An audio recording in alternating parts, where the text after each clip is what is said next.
वो मर्द जो अपनी बीवी की इज्जत नहीं करता या वो मर्द जो अपनी बीवी की इज्जत नहीं करवा सकता, उसको कोई हक नहीं है कि वो शादी करे, उसको सारी उम्र कुंवारा रहना चाहिए। तू हो गया छुड्डू, तू बुढ़ी दियां गल्लां सुन के ते मेरे कोल आ गया है, तू मां दे कोल पुछेगा मैं तेनू पालिया, तेनू पोसिया, तेनू जम्मिया, तेनू पढ़ाया लिखाया, ए दिन देखन लई तेनू पढ़ाया लिखाया सी।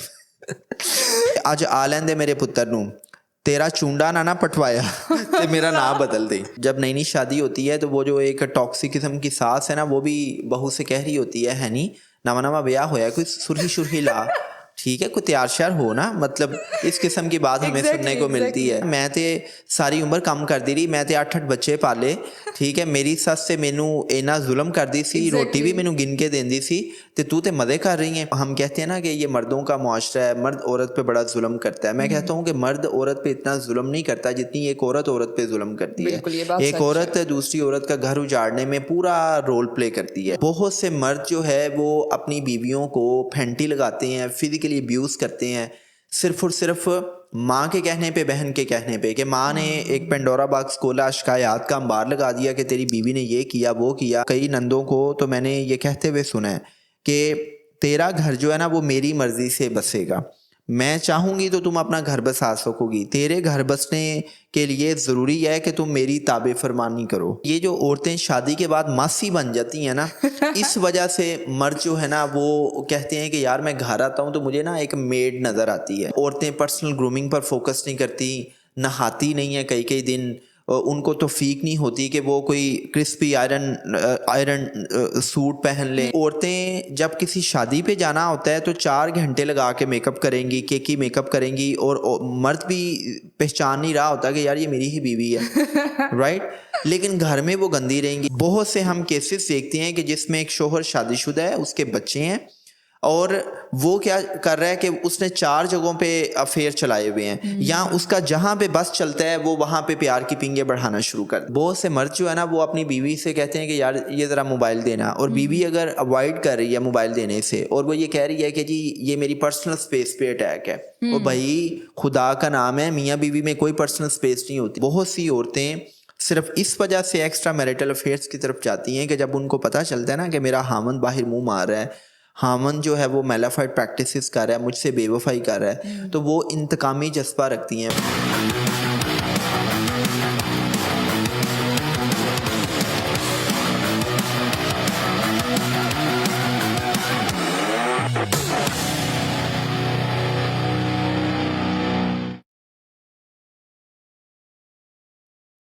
अस्सलाम वालेकुम जी, मैं हूं आपकी होस्ट रवेलिया तारिक। उम्मीद करती हूँ आप सब खैर खैरियत से होंगे। तो आज के पॉडकास्ट में हम डिस्कस करेंगे कि एक सक्सेसफुल मैरिड लाइफ किस तरह से गुजार सकते हैं और कपल्स को किन मसाइल का सामना करना पड़ता है और इन कन्फ्लिक्ट्स को हल कैसे किया जा सकता है। और इस पर डिस्कशन करने के लिए हमारे साथ मौजूद हैं leadership trainer and life coach sir Yasir Arafat. तो चले उनसे जानते हैं। अस्सलाम वालेकुम सर, कैसे हैं आप? वालेकुम सलाम, I am fine, how's you Javeria? अल्हम्दुलिल्लाह, I am good as well. अच्छा सर, देखें कि डेफिनेटली हर कपल यूनिक होता है। एक चीज़ जो एक कपल के लिए काम करती है वो किसी दूसरे के लिए नहीं करती। तो हमें सबसे पहले तो आप ये बताएं कि एक मैरिड लाइफ में सबसे ज़्यादा कन्फ्लिक्ट्स जो आते हैं उनकी रीज़न क्या है? Okay fine. अच्छा जवेरिया, ये जो आपने बात कही है ना कि हर कपल यूनिक है, हर इंसान की जो लाइफ डायनामिक्स हैं वो डिफरेंट है, बिल्कुल। और अक्सर हम जेनेरिक बातें करते हैं तो वो जेनेरिक बातें किसी एक कपल के लिए तो फ़ाइन होती हैं, लेकिन वो किसी दूसरे कपल के लिए ठीक नहीं होती। हम बिल्कुल ये कह सकते हैं कि आप एक ही साइज़ के सूट को सबको नहीं पहना सकते। बिल्कुल। लेकिन मेरी कोशिश ये होती है कि अगर हम जर्नल टॉक भी कर रहे हैं तो उसमें हम अपनी टॉक को इतनी डेप्थ तक लेके जाएं कि उसमें हम सब लोगों को इंसाइट्स दे सकें कि वो अपने बाहमी ताल्लुक़ को कैसे बेहतर अंदाज में लेके चल सकते हैं, कैसे अपने ताल्लुकात को एक हेल्दी वे से निभा सकते हैं। मैं आज के पॉडकास्ट में अपनी मिसिस को लेके आना चाह रहा था और मैं चाह रहा था कि मेरी मिसिस भी मेरे साथ बैठे और मेरे बच्चे भी बैठें और एक फैमिली पॉडकास्ट हो कि जिसमें हम हस्बैंड वाइफ रिलेशनशिप्स को डिस्कस करें, कॉन्फ्लिक्ट्स को डिस्कस करें और डिस्कस करें कि भाई आप एक हेल्दी मैरिड लाइफ कैसे जी सकते हैं। बिल्कुल। तो लेकिन इशू ये था कि कुछ कमिटमेंट्स थी फैमिली की, तो इस वजह से नहीं आ सके। लेकिन नेक्स्ट टाइम कोशिश इंशाल्लाह। करेंगे कि आज के पॉडकास्ट को इतना प्रोडक्टिव बनाएं कि हमारे व्यूवर्स इससे ज़्यादा से ज़्यादा फ़ायदा उठा सकें। बिल्कुल। अब आपने जवेरिया बड़ा ही स्ट्रेट और ओपन क्वेश्चन किया है कि मियाँ बीवी में कॉन्फ्लिक्ट्स की क्या क्या रीजंस होती हैं। तो कोई एक रीज़न नहीं है, देयर आर मल्टीपल रीजंस। अब हम उन सारी रीजंस को डिस्कस करते हैं और हम अपने व्यूवर्स पे छोड़ देते हैं, हम उन शादीशुदा हजरात पर छोड़ देते हैं कि वो देखें कि उनकी लाइफ में जो कॉन्फ्लिक्ट्स हैं उसमें कौन सी 2 या 3 मेजर रीजंस हैं, बिल्कुल। राइट। अच्छा, जो मेरी एक अंडरस्टैंडिंग है, जो मेरी एक्सपीरियंशियल लर्निंग है अपने क्लाइंट्स के साथ मिल मिल के या डिफरेंट मैरिड कपल्स की काउंसलिंग करके, तो देर आर मल्टीपल रीजंस, लेकिन को 5-7 रीजंस मैं आपके साथ शेयर करता हूँ। पहली रीज़न है जवेरिया के जब भी हम एक बच्चे की शादी करते हैं तो हम बेसिकली उसकी बायोलॉजिकल मैच्योरिटी को देखते हैं, हम उसकी इमोशनल और कॉग्निटिव या इंटेलेक्चुअल मैच्योरिटी को नहीं देखते। हम ये नहीं देखते कि शादी जिम्मेदारियों का नाम है। हम चाव चाव में कि जी बेटा जवान हो गया है, बेटी अब बड़ी हो गई है, तो अब अपनी जिम्मेदारी को अदा करें। और हम बेटी की शादी को तो स्पेसिफिकली जैसे कहते हैं ना कि ढोल गले से उतारना, तो हम इस अंदाज में बेटी की शादी कर देते हैं और हम ये नहीं सोचते कि क्या उसके अंदर इंटेलेक्चुअल या इमोशनल मैच्योरिटी है कि वो एक नए ताल्लुक के लिए मेंटली इमोशनली प्रिपेयर है। तो पहली वजह तो ये है कि जब आप इमोशनली मैच्योर नहीं हैं तो आप जज्बाती तौर पर ब्लैंक होंगे, आप के अंदर जज्बाती मसाइल होंगे। और फिर हमने देखा है कि इमोशनल इमेच्योरिटी होने की वजह से लड़के और लड़की में बदमिजाजी वाला रवैया होता है। बदमिजाजी जो है ये एक पूरी साइंस है, इस पे तो मैं पूरा एक पॉडकास्ट करूँगा कि गुड टेम्परामेंट क्या है, बैड टेम्परामेंट क्या है, टेम्परामेंट के मेन एलिमेंट्स कौन से हैं। ये एक इंटेंशनल हैबिचुअल बिहेवियर होता है आपका। और बहरहाल जब हम मियाँ बीवी के आपसी ताल्लुकात में बदमिजाजी को डिस्कस करते हैं तो आप देखती हैं कि बहुत सी ख़वातीन सिर्फ इस वजह से अपने ताल्लुक को बिगाड़ती हैं कि उनकी ज़ुबान कैंची की तरह चलती है। आई मीन कि आप उनसे एक छोटी सी बात भी करेंगे तो वो उसका इतना मुंह तोड़ जवाब देंगी और वो इस चीज़ को असर्टिवनेस का नाम देती हैं। वो कहती हैं कि भाई बंदे को खुली डुली बात करनी चाहिए। और फिर इसका जो है ना वो मॉरल जस्टिफिकेशन इस बात की ये दी जाती है कि भाई मैं तो बड़ी दिल की साफ़ हूँ, मैं दिल में बात नहीं रखती, मैं तो ज़ुबान पे जो है ना वो मुंह तोड़ जवाब दे देती हूँ। भाई किसी को बुरा लगता है तो लगे, मैं दिल में बुग़्ज़ नहीं रखती।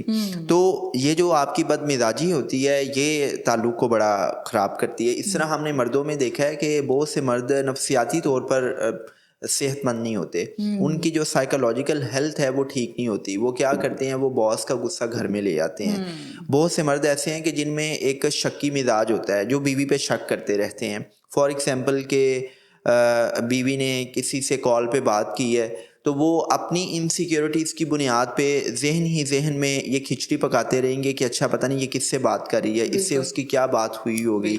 अगर बीवी ने अपने इन लॉस कह रहा हूँ आई मीन अपने मैके में कॉल कर दी है तो वो इतने शक्की होंगे कि वो सोचते रहेंगे, ओवर थिंक करेंगे कि पता नहीं ये मेरे बारे में कोई बात हो रही है या ये क्या बात हो रही होगी।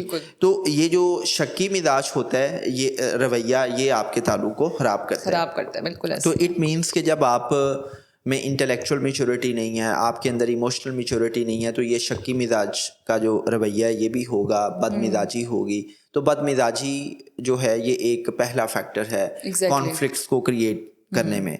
दूसरा जो फैक्टर है, इट्स ऑल अबाउट के लड़का जो है वो बीवी, माँ, बहन या फैमिली के दीगर अफराद के साथ अपने ताल्लुक को बैलेंस नहीं कर पाता। मुझे इतनी शदीद कोफ्त होती है, मुझे इतना शदीद किस्म का कंसर्न है। I always show my deep concerns on दोस्त मैन कि जो शादी कर लेते हैं और वो एक च्युइंगम की तरह जो है वो बिहेव कर रहे होते हैं कि जिसको माँ जो है वो अपनी तरफ खींच रही है, बहन अपनी तरफ खींच रही है, बीवी अपनी तरफ खींच रही है। आपको पता ही नहीं है कि आपने पीपल मैनेजमेंट कैसे करनी है, आपने आपकी फैमिली के अंदर जो डिफरेंट कैरेक्टर्स हैं उनके साथ आपने अपने रिलेशनशिप को कैसे कैरी करना है, आपने माँ को क्या स्टेटस देना है, आपने बीवी को क्या स्टेटस देना है, आपने बहन को क्या स्टेटस देना है। बिल्कुल। देखें जवेरिया, जब तक आप ये नहीं समझेंगे कि आपके फैमिली रिलेशनशिप्स में ऑर्डर ऑफ रिलेशनशिप्स क्या है, तो लड़का जो है वो एक च्युइंग गम की तरह या एक बास्केटबॉल की तरह इधर उधर घूमता रहेगा। बिल्कुल। होता ये है कि लड़का माँ के पास जाता है तो माँ अपनी शिकायत का पेंडोरा बॉक्स खोलती है। बहन के पास जाता है तो बहन को एक लंबी लिस्ट देनी पड़ती है कि देखें ये आपकी बेगम मेरे साथ ये सलूक कर रही है। और बीवी के पास जाता है तो बीवी कहती है कि तुम माँ का दुम छल्लाओ। माँ के पास जाता है तो माँ कहती है कि तू चुड्डू हो गया है, तू जानमरीज हो गया है, तू बुढ़ी थले लग गया है, तू ब्याह तो बाद बदल ही गया है। बिल्कुल। राइट।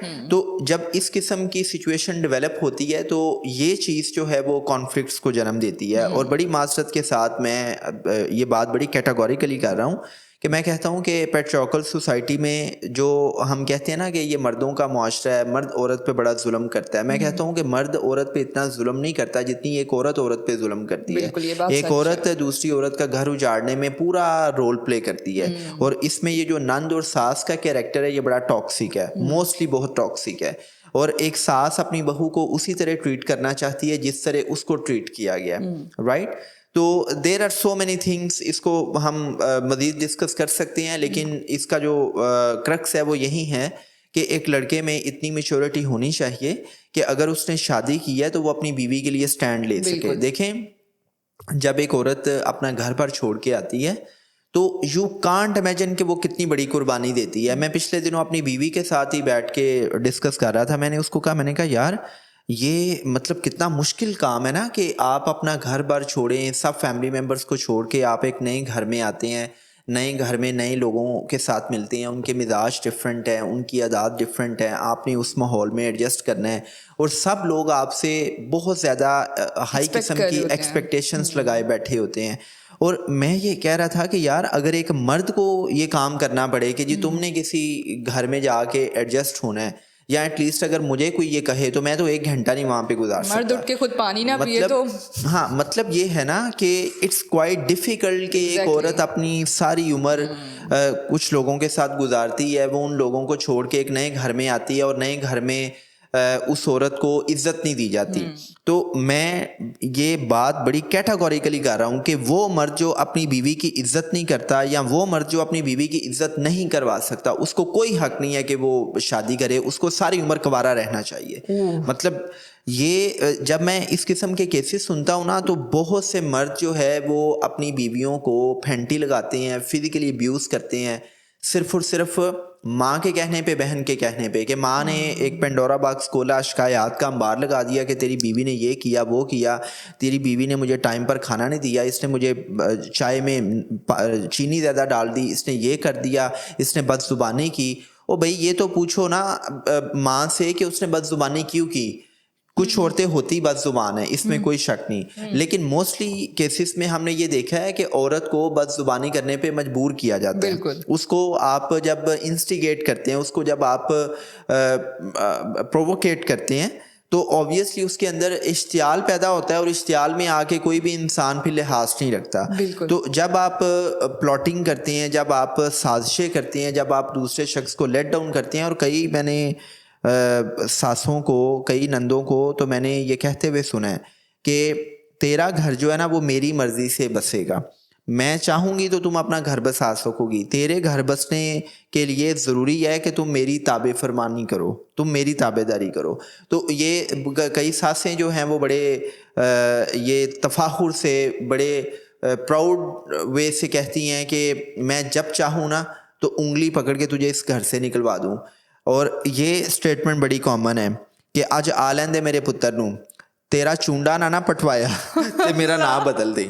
मतलब इसको अगर उर्दू में बोले तो आज मेरे बेटे को आने दो, मैं तेरी चुटकिया बोलते हैं, हाँ, मैंने तेरी चुटिया ना मतलब वो करवाई, ट्यून करवाई, या मैं तुझे मैंने फैंटी ना लगवाई तो मेरा नाम बदल देना। ये देखें, आप ना सोच रही होंगी कि यासिर अरफात साहब ये किस सोसाइटी की बातें कर रहे हैं, और भाई मैं इसी सोसाइटी की बात कर रहा मैं हूँ। ये सोच रही हूँ आप कि ये ना सासों को सोचें, हमेशा नेगेटिवली पोर्ट्रे किया जाता है, देखें क्यों? जवेरिया, आप ये ना सोचें कि मैं अगर अपर मिडिल क्लास से हूँ, या वो लोग जो जिनका ताल्लुक एलीट कैप्चर से है, तो वहाँ पे तो ये चीज़ें एग्जिस्ट नहीं करती। आप ओवरऑल कलेक्टिवली देखें ना कि हमारी सोसाइटी किस किस्म की है। यहाँ पे लोअर मिडिल क्लास और जो गरीब क्लास है, गरीब घरों के अंदर पुअर सोशियो इकोनॉमिक बैकग्राउंड रखने वाले लोगों में तो ये फैमिली पॉलिटिक्स ही मर्द का जीना हराम की हुई होती है। बिल्कुल। तो मैं ये कहता हूँ कि एक मर्द को अंडरस्टैंड करना चाहिए कि शादी के बाद ऑर्डर ऑफ रिलेशनशिप क्या होगा। अब ऑर्डर ऑफ रिलेशनशिप औरत के लिए डिफरेंट है, मर्द के लिए डिफरेंट है। बिल्कुल। औरत के लिए ये है कि उसके लिए सबसे कीमती, सबसे इम्पोर्टेंट पर्सनैलिटी उसका शोहर होना चाहिए। उसके बाद जो है उसके बच्चे हैं, और उसके बाद जो है वो शोहर के माँ बाप हैं। बिल्कुल। राइट। लेकिन यहाँ पे हमने ये देखा है कि औरत के लिए माशरती कल्चर की वजह से, माशरती स्टैंडर्ड्स की वजह से सबसे प्रायोरिटी पे शोहर के माँ बाप हैं, उसकी बहन भाई हैं। उसने उनकी नीड्स को, उनके सारी के सारे एक्सपेक्टेशंस को पूरा करना है। उसके बाद बच्चे आ जाते हैं, और सबसे एंड पे शोहर आता है। और शोहर इसी चीज़ में घुलता रहता है कि यार बीवी मेरी जो है वो माँ बाप को भी टाइम देती है, उनकी नीड्स को पूरा करती है, उनकी एक्सपेक्टेशंस पे पूरा उतरती है। एक मैं ही हूँ जो उसके पास मेरे लिए टाइम सर दरअसल बात यह है कि अगर आपका शोहर सपोर्टिव हो ना और पूरा ससुराल आपके अगेंस्ट हो तो लाइफ गुजर जाती है। मैं वही तो कह रहा हूँ ना, जो मैंने पहले स्टेटमेंट दी है कि उस मर्द को शादी करने का कोई हक नहीं है कि जो अपने ताल्लुकात के जोन में बीवी, माँ और बहन के साथ ताल्लुक को बैलेंस ना कर सके, जो बीवी की इज्जत ना करवा सके, जो बीवी के लिए स्टैंड ना ले सके। राइट। स्टैंड लेने का मतलब ये है कि भाई जहाँ पे बीवी ठीक है आप कहो कि नहीं ठीक है, जहाँ पे माँ ठीक है आप कहो कि माँ जी आप ठीक है, मैं इसको देख लेता हूँ। ये नहीं है कि जी आप माँ के कहने पे बीवी को फिजिकली अब्यूज़ कर रहे हैं, बीवी के कहने पे आप माँ से कता ताल्लुक हो रहे हैं, और बीवी के कहने पे आप बहन के साथ अपने ताल्लुक को खराब कर रहे हैं। इसी तरह जो शोहर है, शोहर के लिए ऑर्डर ऑफ रिलेशनशिप ये होता है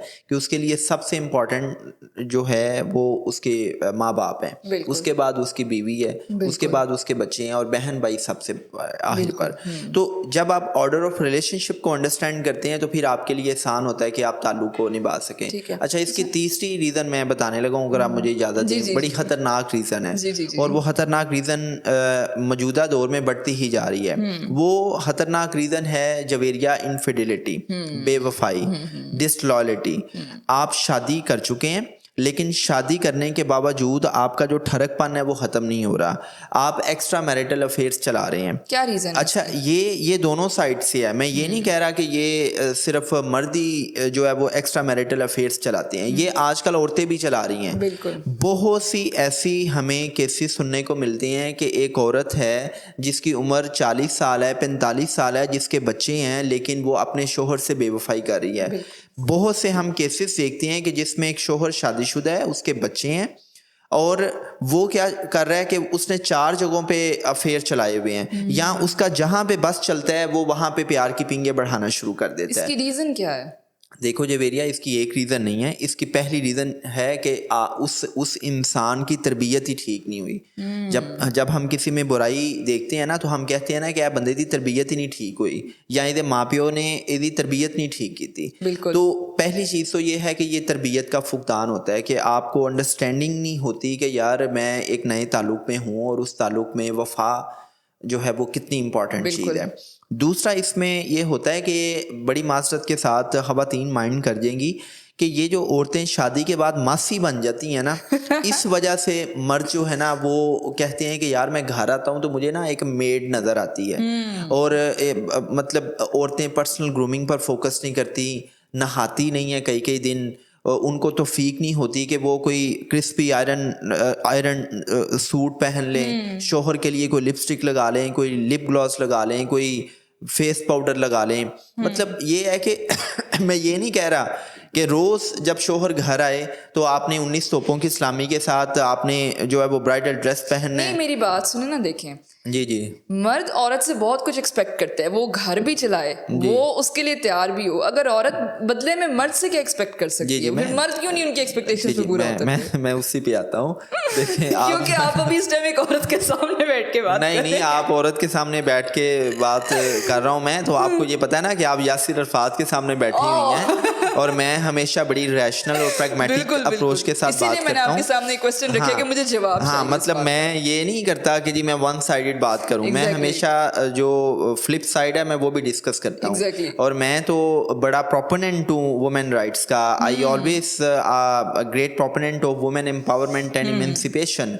मैं तो जब बेटियों से जाके टॉक करता हूँ तो मैं कहता हूँ कि भाई आप ये मर्द की गुलामी से निकलना है ना, तो आप सेल्फ सफिशिएंट हो। बिल्कुल। आप खुद को अगर इस डिपेंडेंसी से निकालना चाहती हैं तो आप बड़े बड़े ओहदों पे जाओ, आप इल्म हासिल करो, आपके पास तालीम होनी चाहिए, आपके पास स्किल होनी चाहिए कि आप किसी नफ्सियाती मरीज के जुल्म को सहने की बजाय आप एक हेल्दी लाइफ की खुद को तरफ खुद ही आ संभाल सके। सकें। तो एनीवेज वो मेरी बात आपने काट दी है कि ये जो औरतें मासी बन जाती हैं ना, ये इनको थोड़ा सा समझना चाहिए कि देखें शादी से पहले ना मर्द और औरत दोनों के जहनों में एक आइडियल इमेज होता है बीवी का, हस्बैंड का, जिसको मैं कहता हूँ कि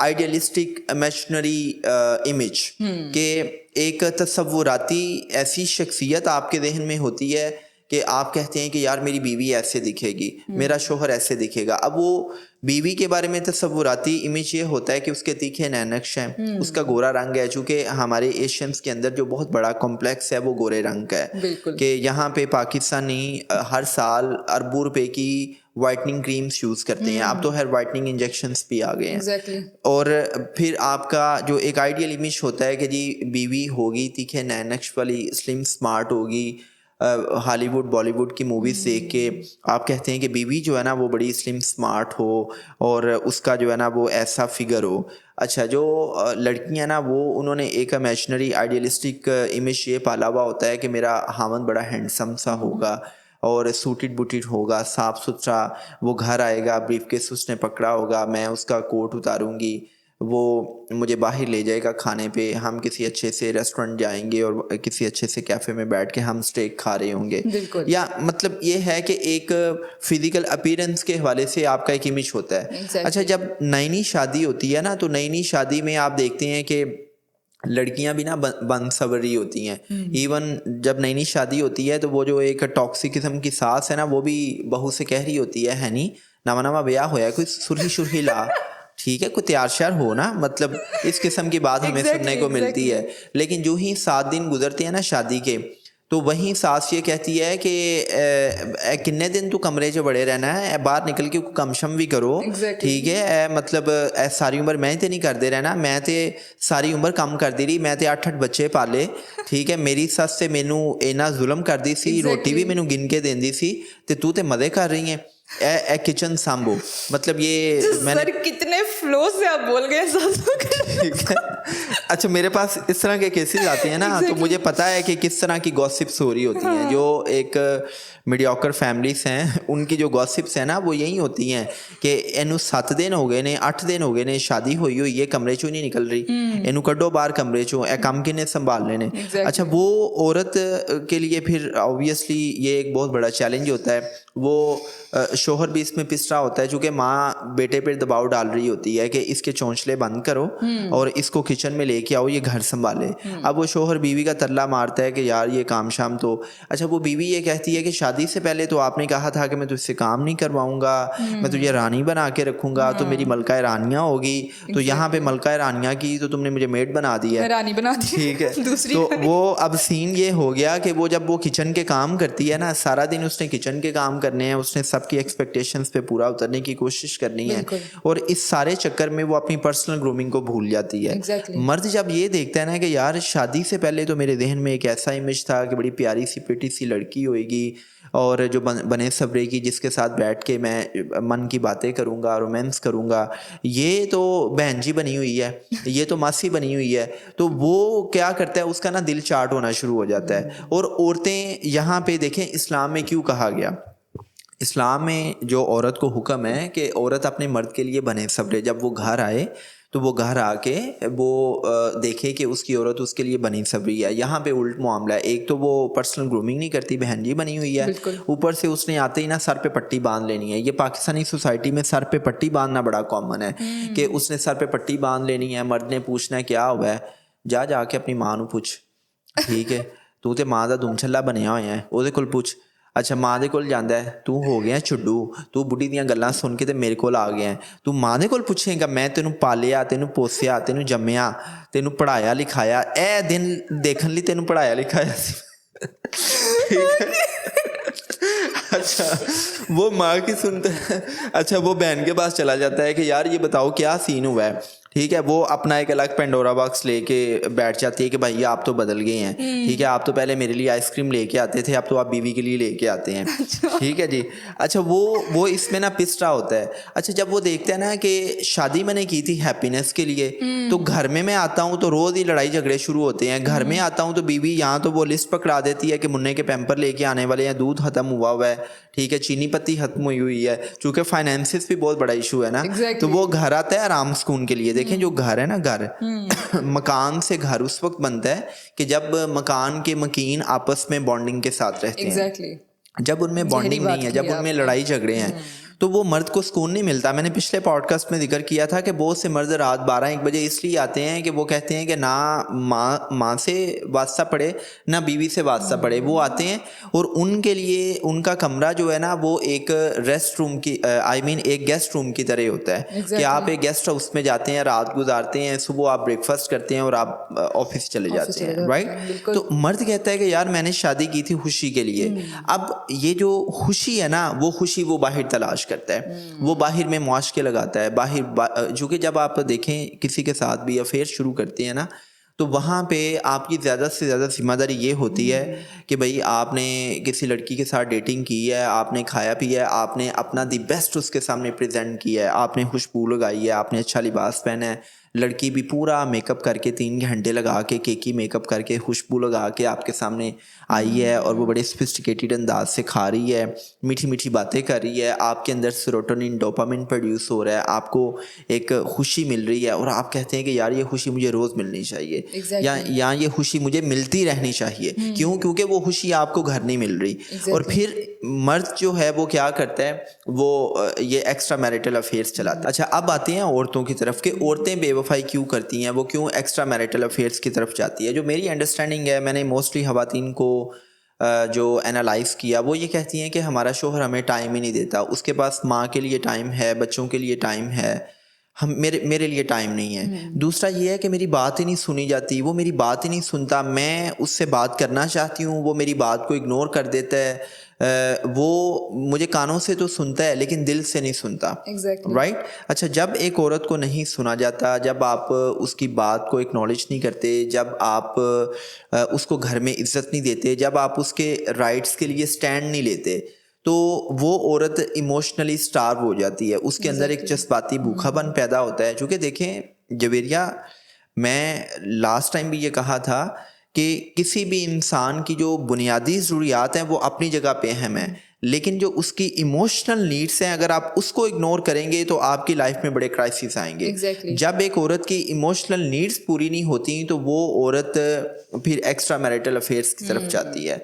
अब इमोशनल नीड्स का मतलब ये भी है कि आपने उसकी वजूदी ज़रूरत को भी पूरा करना है। जब आप उसकी वजूदी ज़रूरत पूरा नहीं करते, जब आप खुद बाहर एक्स्ट्रा मैरिटल अफेयर्स चला रहे हैं, तो फिर होता ये है कि औरत को जब पता चलता है तो औरत इंतकाम पे आ जाती है। बहुत सी औरतें सिर्फ इस वजह से एक्स्ट्रा मैरिटल अफेयर्स की तरफ जाती हैं कि जब उनको पता चलता है ना कि मेरा हामन बाहर मुंह मार रहा है, हामन जो है वो मेलाफाइड प्रैक्टिसेस कर रहा है, मुझसे बेवफाई कर रहा है, तो वो इंतकामी जज्बा रखती हैं। वो कहती हैं कि मैं अब इसकी जो इज्जत है ना उसको मैं किसी चौराहे में जो है ना वो सरे आम जो है ना वो क्लैप्स करूंगी, इसका मैं बरकस निकालूंगी। तो वो इंतकामी कार्रवाई करते हुए भी फिर ये एक्स्ट्रा मैरिटल अफेयर्स चलाती है और वो अपनी इमोशनल नीड्स के लिए किसी नामहरम मर्द का सहारा लेती है। सो इस पे ना वो बड़ी अच्छी किताब है जॉन ग्रे की, men are from Mars and women are from Venus. वो कहता है कि ये जो औरत और मर्द है ना ये दोनों अलग प्लैनेट्स की मखलूक हैं और इन दोनों की अंडरस्टैंडिंग्स डिफरेंट हैं, थॉट प्रोसेस डिफरेंट है, इनके मिजाज, इनके रवैये डिफरेंट हैं, इनकी नीड्स, इनकी एक्सपेक्टेशंस डिफरेंट है।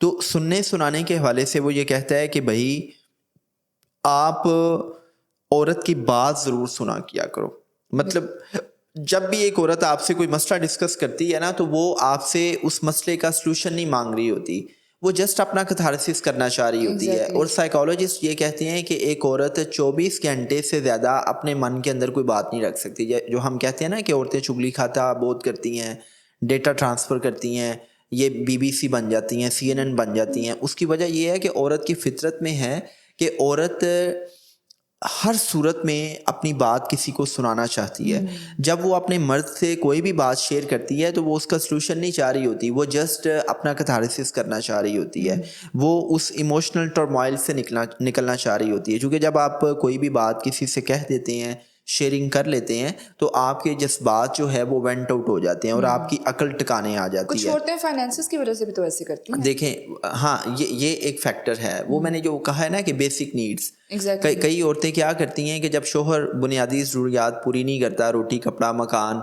तो वो फाइनेंसिस की वजह से, ये मोस्टली उन केसेस में होता है कि जिन केसेस में मर्द जो है वो ड्रग्स एडिक्शन की तरफ है, वेला है, नकम्मा है, हड हराम है। चूँकि मैंने ऐसे बहुत से केसेस देखे हैं कि जिनमें मर्द जो है वो अपनी बीवी से कहता है कि जाओ अपने मैके से लेके आओ या अपने भाइयों से लेके आओ, और बेचारा मैका जो है ना वो अपनी बेटी का घर बसाने के लिए वो शोहर को सपोर्ट कर रहा होता है। और बहुत से केसेस में देखा है कि मर्द जो है वो ड्रग्स एडिक्शन की तरफ चले जाते हैं, या अगर जॉब लॉस हो गई है तो इसीलिए कहा गया ना कि एक अच्छी बीवी का इम्तहान गुर्बत में होता है। कि अगर आप का जो सोशियो इकनॉमिक बैकग्राउंड है वो इतना पुअर है और आप बीवी की बुनियादी ज़रूरियात पूरी नहीं कर रहे, तो ये एक टेस्ट होता है कि औरत आपके साथ वफा करे, उन मुश्किल हालात में आपके साथ खड़ी हो जाए। लेकिन अगर मैं इसको नटशेल में एक्सप्लेन करूं तो औरतों को ये चाहिए कि वो एटलीस्ट घर की जिम्मेदारियों के साथ साथ अपनी पर्सनल ग्रूमिंग पे फोकस करें, और जब मर्द घर आए तो घर आते ही वो शिकायत की लिस्ट ना खोल दिया करें, उसका हाल अहवाल पूछें, उसकी दिलजोई करें। मर्द के लिए बाहर की दुनिया जो है वो आजमाइश होती है, वो बाहर से थका हुआ आता है, उसके लिए घर जो है वो एक सुकून की जगह है। अगर घर आकर भी उसको सुकून और खुशी नहीं मिलेगा तो वो जाहिर सी बात है बाहर की दुनिया में वो सुकून और खुशी तलाश करेगा। तो इसलिए आप मर्द के लिए बने सब रहें। और मर्दों से ये मैं रिक्वेस्ट करूँगा कि आप जब घर आते हैं और बीवी अगर आपसे कोई बात शेयर भी करती है तो आपको अच्छा लिसनर होना चाहिए, आपको एम्पैथिक लिसनर होना चाहिए। आप न सिर्फ कानों से उसकी बात सुने बल्कि दिल से, दिमाग से उसकी बात सुने। और आप अगर उसको यही कह देना कि यार तू टेंशन ना ले, मैं तेरे साथ हूँ, मैं तेरे साथ हूँ ना, तुझे किस बात की टेंशन है, तो वो उस वक्त इतना प्रोटेक्टेड फील करती है। चूँकि औरत की ज़ात ही इस किस्म की है कि जब वो पैदा हुई तो उसको बाप की प्रोटेक्शन मिली, जब वो बड़ी हुई उसको भाई की प्रोटेक्शन मिली, जब वो शादीशुदा हो जाती है तो उसको शोहर की प्रोटेक्शन चाहिए होती है। राइट। लेकिन जब आप उसके राइट्स को प्रोटेक्ट नहीं करते, उसके लिए उसके जायज़ मुतालबात पे आप स्टैंड नहीं लेते, तो वो अकेली हो जाती है। वो समझती है कि शायद मेरा कोई सहारा नहीं है, मेरी कुछ सपोर्ट नहीं है। फिर जब आप उसकी बात नहीं सुनते तो वो कोई ऐसा अनफेयर सहारा ढूंढती है कि जिसके साथ वो शेयरिंग कर। अच्छा सर, यासिर एक बात मुझे बॉदर कर रही है कि हमने बात की थी आगे शकी मिजाज लोगों की, तो इंसान, लोग कहते हैं कि इंसान मर जाए बट शकी मिजाज के पल्ले ना पड़े, क्योंकि वो आपकी ज़िंदगी को जीती जागती जहन्नुम बना देते हैं। अब मुझे ये समझ नहीं आ रही कि ये शक बुनियाद से शुरू होता है या ये बाद में डेवलप होता है। देखें जवेरिया, कुछ लोगों के रवैयों में शक्कीपन इसलिए आता है कि वो अपने बाप को, अपनी माँ को शक करता हुआ देखते हैं। बहुत से घरों में जो इंटीमेट पार्टनर वायलेंस है, जो डोमेस्टिक वायलेंस है, उसकी जो मेजर रीज़न होती है वो मर्द का शक्कीपन होता है कि मर्द अपनी बीवी पे शक कर रहा है, तुम किससे कॉल पे बात कर रही थी, किसका मैसेज आया है, तुमने घर में क्या बात की। उसको लगता है, वो पैरानॉइड होता है, उसको लगता है कि हर वक्त ना मेरे खिलाफ कोई साजिशें चल रही हैं। राइट।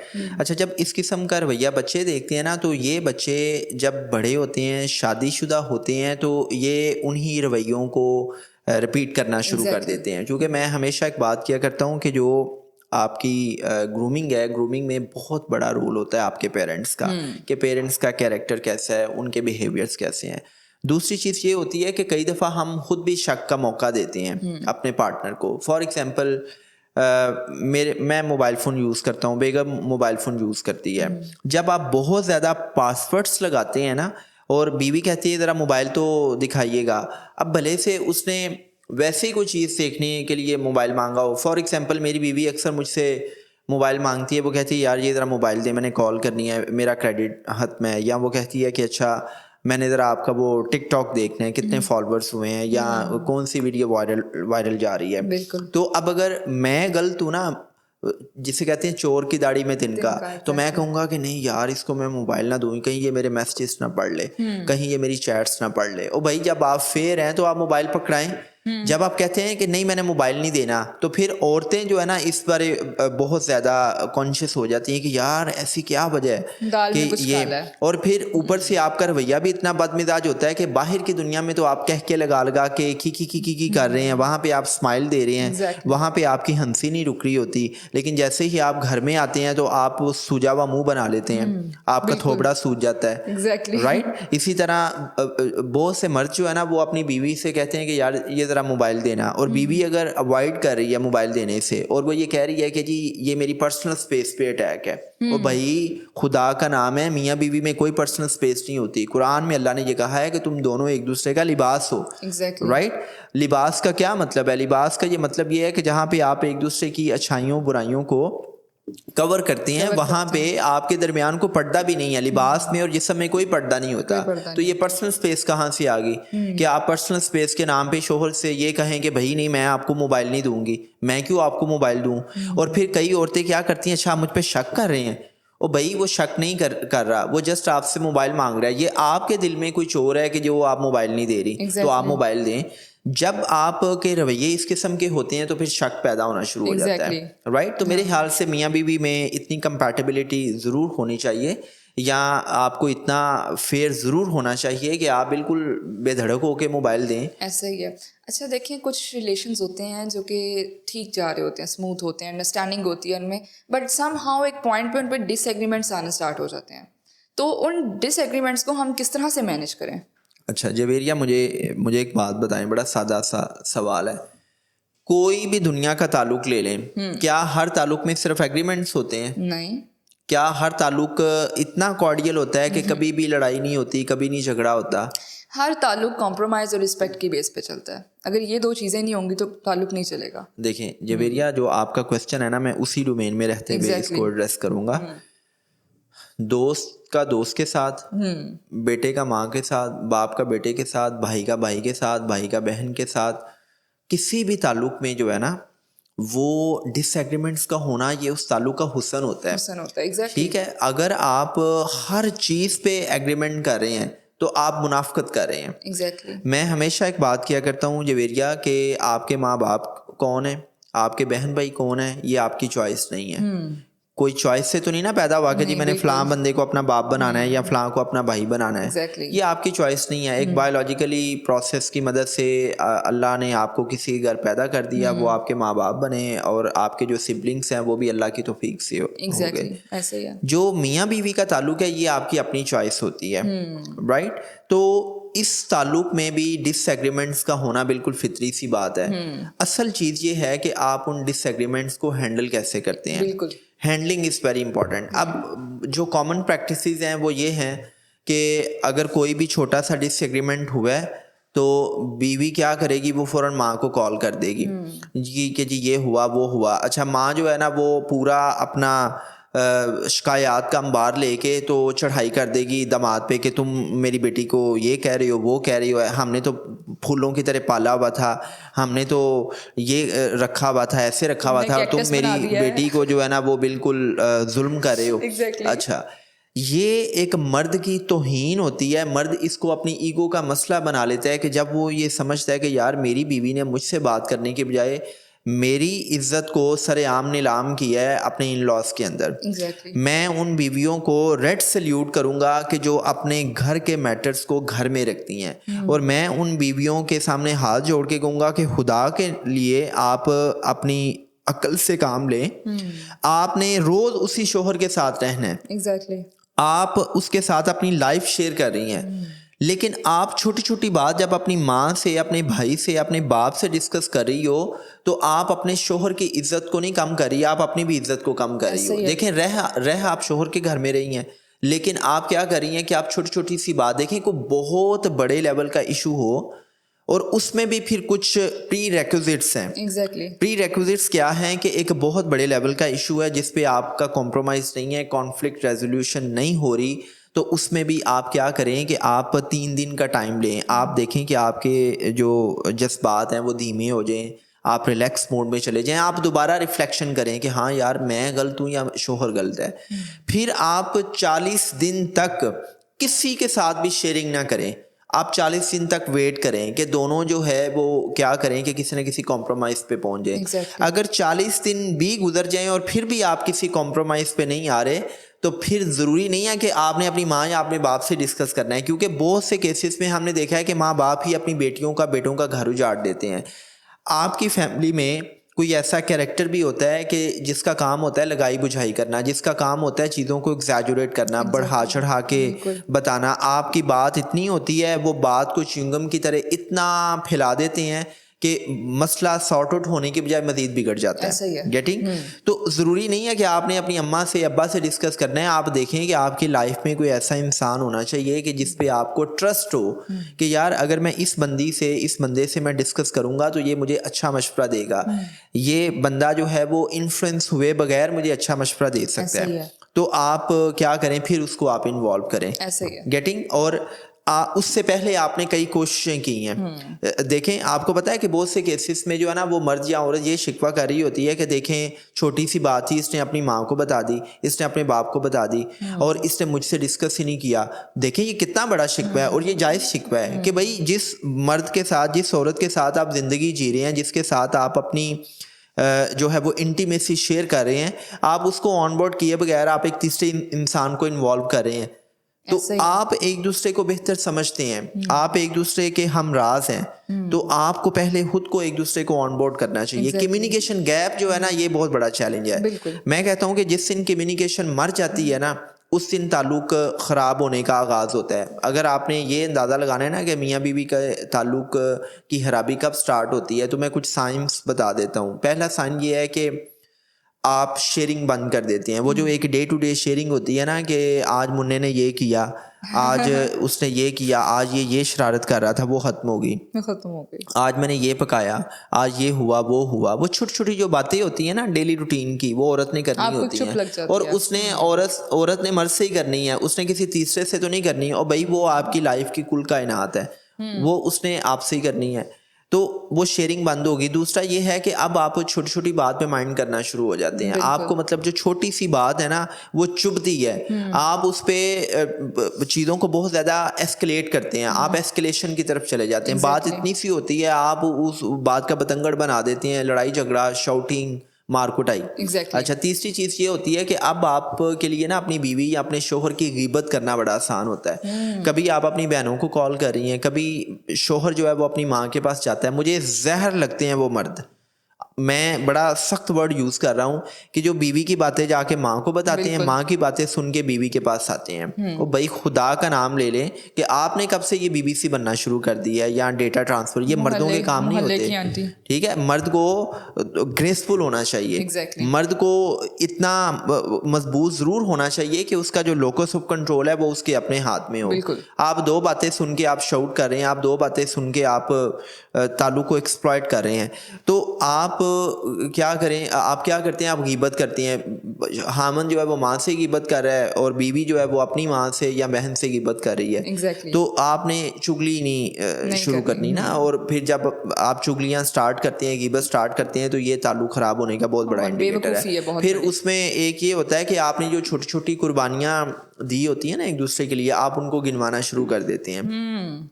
याद है तुम्हारी जेब में पैसे नहीं थे तो उस वक्त मैंने अपनी हर्ची में से तुम्हें पैसे दिए थे, फ़लाँ जगह पे ये हुआ था तो मैंने वहाँ पे तुम्हें प्रोटेक्ट किया था। याद है तुम्हें कि फ़लाँ जगह पे, फ़लाँ शादी पे तुम्हें पैसों की ज़रूरत थी तो मैंने अपनी अम्मा से तुम्हें पैसे ला के दिए थे। या शोहर बीवी को कह रहा है कि मैं तुम्हारे लिए इतनी कुर्बानियाँ देता हूँ, तुम्हारे खर्चे पूरे करता हूँ, तुम्हें मैंने बर्थडे पे ये गिफ्ट किया और मतलब ये है कि आप अब उन कुर्बानियों को जताना शुरू हो गए, मतलब ये भी ताल्लुक ठीक खराब है? करता है। तो ये भी ताल्लुक, और फिर इसमें जो है ना आप हमेशा का वर्ड बड़ा यूज़ करना शुरू हो जाते हैं। मतलब बीवी ने खाना रखा है, आप उसमें थोड़ा सा नमक ज़्यादा है, तुम हमेशा से ही ऐसा खाना पकाती हो, तुम हमेशा से इसमें नमक डालती हो ज़्यादा, तुम्हें पता है मैं नमक कम खाता हूँ लेकिन तुम हो ही ऐसी, तुम जानबूझ के मुझे टीज़ करती हो। अच्छा, बीवी ने कोई गलत काम कर दिया, शोहर कह रहा है कि जी तुम हमेशा से ही ऐसी हो। अच्छा, शोहर ने कोई गलत काम कर दिया है, आप हमेशा से ही ऐसे हैं, आप हमेशा ही ऐसे करते हैं, ठीक है? जब से आप मेरी ज़िंदगी में आए हैं, जब से मैं आपकी ज़िंदगी में आई हूँ, मेरी ज़िंदगी तो बर्बाद हो गई है, छोटी-छोटी तबाह बातों हो, पे nitpicking मतलब करनी वो start कर हमेशा देते का हैं जो आप, वर्ड है ना, exactly। ऑलवेज का वर्ड, अब ये बहुत ज़्यादा यूज़ हो रहा है। तो ये किसी भी ताल्लुक के ख़राब होने की जो है ना वो कुछ सिम्टम साइंस हैं कि जब ताल्लुक का बेड़ा गर्क होना शुरू होता है। अच्छा, इन ताल्लुकात को दोबारा से बहाल करने के लिए मियाँ बीवी क्वालिटी टाइम किस तरह स्पेंड कर सकते हैं? अच्छा, ताल्लुक को बहाल करने के लिए क्वालिटी टाइम, मैं कहूँगा कि इसमें ना ये मेरी अपनी राय है, मैं अब किसी पे अपनी राय इम्पोज नहीं कर रहा, ये हर Exactly। इंसान का अपना एक, मैं कहता हूँ कि यार आप ना समझते हो ना, अगर कि बीवी के नाम से आप चिढ़ते हैं, चूँकि हमारी सोसाइटी में जब भी बीवी को डिस्कस किया जाता है तो बड़ा नेगेटिवली डिस्कस किया जाता है, बाकायदा इस पे मीम्स बनी हुई हैं। और अब तो जो जेन जी है वो शादी का नाम सुनते ही कहती है कि नहीं भाई मेरी आज़ादी सल्ब हो जाएगी, मैं तो शादी नहीं कर रहा, चूँकि शादी नाम होता है जिम्मेदारियों का। Exactly। इस पे ना मैंने एक सर्वे आर्टिकल पढ़ा, तो उसमें ये लिखा हुआ था कि मौजूदा जनरेशन कहती है कि हमने शादी करनी है 30-35 साल के बाद, चूँकि 30-35 साल तक तो हम लाइफ के मज़े इंजॉय करेंगे, और अगर हमने शादी कर ली तो हमारे लाइफ के मज़े छिन जाएंगे, हम पे जिम्मेदारियाँ आ जाएंगी, पाबंदियाँ आ जाएंगी। चूँकि आप शादी को इस तरह पोर्ट्रेट करते हैं, या जो ज़ुबान सद-ए-आम शादी के हवाले से किस्से हैं उनको इतना नेगेटिवली पोर्ट्रेट किया जा रहा है कि हमने शादी के इंस्टीट्यूशन को एक टॉक्सिक इंस्टीट्यूशन समझ लिया है कि ऐसा जैसे ही ही है। आप शादी करेंगे, आप देखें ना अक्सर जब लड़कों की शादियां होती हैं तो मीम्स बनी होती हैं कि आज एक और बकरा हलाल हो गया, आज एक और दोस्त ने कुर्बानी दे दी, या वो कहा जाता है कि शादी जो है ना उसकी मिसाल उन लड्डुओं की तरह है कि जो आप खाएं तो तब भी आप पछताते हैं, और जो जो आप ना खाएं तो तब भी पछताते ऐसा ही हैं। है। तो बहरहाल शादी के इंस्टीट्यूशन को ना उलमाए कराम को, टीचर्स को हर सूरत में अच्छे तरीके से पोर्ट्रेट करना चाहिए, और फिर ये मीडिया को बड़ा पॉजिटिव रोल प्ले करना चाहिए। मीडिया क्या करता है, मीडिया भी जितने भी आप टीवी ड्रामे देख लें, मैंने प्रीवियस पॉडकास्ट में भी डिस्कस किया था कि वहाँ पे फैमिली पॉलिटिक्स दिखाई जा रही है, बहुत मार कुटाई ज़्यादा। दिखाई जा रही है, डोमेस्टिक वायलेंस दिखाई जा रही है। शोहर जो है वो बीवी से नाला है, बीवी जो है वो शोहर को ह्यूमिलिएट कर रही है, Exactly। अपने मैके में डिस्कस कर रही है बुरे तरीके से। लड़के की माँ जो है वो अपनी बहू के खिलाफ साजिशें बुन रही है, और कई दफ़ा ऐसा है कि देवरानी जेठानी के खिलाफ, जेठानी देवरानी के खिलाफ साजिशें बुन रही है। तो इस सारे के सारे सिनेरियो में एक मर्द या एक लड़की ये समझती है कि यार शादी के बाद ये कुड़ने से बेहतर है शादी ना करो या लेट कर लो। Exactly। तो इसमें जो आपका क्वेश्चन था ना कि Quality time। क्वालिटी टाइम, तो मैंने ये रूल अपनाया शादी के बाद। मैंने कहा, मैंने अपनी बेगम से कहा, मैंने कहा यार बात ये है कि हम जो है ना एक अज़दवाजी रिश्ते में आ तो चुके हैं, अब अगर हमने इस रिश्ते को बेहतर रखना है, हमने इस रिश्ते को हेल्दी बनाना है, और हेल्दी रिलेशनशिप के फिर कुछ साइंस हैं वो मैं बताऊंगा। जी जी। तो हम ऐसा करते हैं कि हम मियाँ बीवी तो हैं ही, हम एक दूसरे के ना बॉयफ्रेंड गर्लफ्रेंड बन जाते हैं। Best friends. हाँ, नहीं, बॉयफ्रेंड गर्लफ्रेंड ये वो वाला वर्ड है कि जो मतलब बड़ा पॉजिटिव लिया जाता है when it comes about a very happy relationship. तो चूँकि सोसाइटी के नए ट्रेंड्स हैं ना, और उन नए ट्रेंड्स में having a boyfriend, having a girlfriend जो है वो समझा जाता है कि जी मेरी लाइफ मज़े में है, जो मैंने पहले डिस्कस की चीज़ें। तो मैंने कहा कि बॉयफ्रेंड गर्लफ्रेंड वाला सीन कर लेते हैं, और फिर हम क्या करते हैं कि हम महीने में एक बार ना डेट मारते हैं। अच्छा। तो मैं तमाम शादीशुदा मर्द हजरात से ये कहूँगा कि यार आप ना बीवी के साथ डेट मार लिया करें, बीवियों को मैं कहूँगा आप शोहर के साथ डेट मारें, और आप महीने में एक दूसरे के लिए बेहतरीन तरीके से तैयार हों। मुझे औरतों की समझ नहीं आती कि औरतें जब किसी शादी पे जाना होता है तो 4 घंटे लगा के मेकअप करेंगी, केकी मेकअप करेंगी, और मर्द भी पहचान नहीं रहा होता कि यार ये मेरी ही बीवी है, राइट? लेकिन घर में वो गंदी रहेंगी, जो मैंने पहले डिस्कस किया कि पर्सनल ग्रूमिंग नहीं है, मासी बनी हुई है, बहन जी बनी हुई हैं, राइट?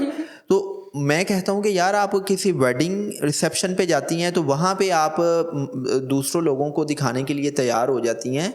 आप महीने में एक डेट मारें, उस डेट में मियाँ बीवी प्रॉपर तैयार हों, वो किसी रेस्टोरेंट पे जाएं। ज़रूरी नहीं कि आपने फ़ाइन डाइनिंग करनी है, आपने अप्स के लेवल पे किसी रेस्टोरेंट में जाना है, आपने को 10-20 हज़ार रुपये खर्च करना है, तो फिर ही आप बीवी को ये बावर करवा सकेंगे कि भाई तुम मुझे डाइनिंग के लिए लेके गए हो। आप किसी ढाबे पे जा सकते हैं, आप किसी पार्क में जाके गोलगप्पे खा सकते हैं, आप बीवी को कुल्फ़ी खिला सकते हैं। तो मैं मर्दों से ये कहता हूँ कि आप ये ना समझें कि आपने फ़ाइन डाइनिंग करवानी है, आपने उसको डायमंड रिंग लेके देनी है तो बीवी खुश होगी। बीवी छोटे-छोटे कामों से खुश होती है।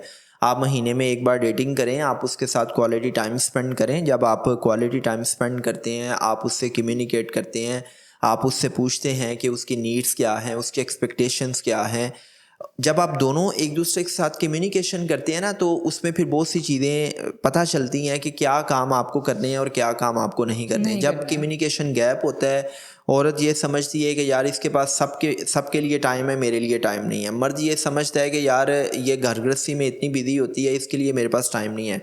जब आप बन-सबर के एक दूसरे के सामने आते हैं, आप अच्छी गप्पे मारते हैं, खुशगप्पियाँ करते हैं, तो ये चीज़ आपकी इमोशनल बॉन्डिंग को डेवलप करती है।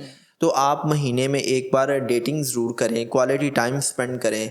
और इसमें ज़रूरी नहीं है कि आपने माँ को बता के जाना है, चूँकि बहुत से मर्दों का ये भी इशू होता है कि वो इतने बुज़दिल, इतने कमज़ोर होते हैं कि जब तक माँ से वो एफिडेविट पे साइन ना करवा लें कि जी मैं बेगम को बाहर लेके जाना चाह रहा हूँ, तो तब तक उनकी जो है ना वो टांगें काँपती हैं कि जी मैं बीवी को बाहर लेके जाऊँगा तो क्या बनूँगा। मैं कहता हूँ यार बी अ मैन।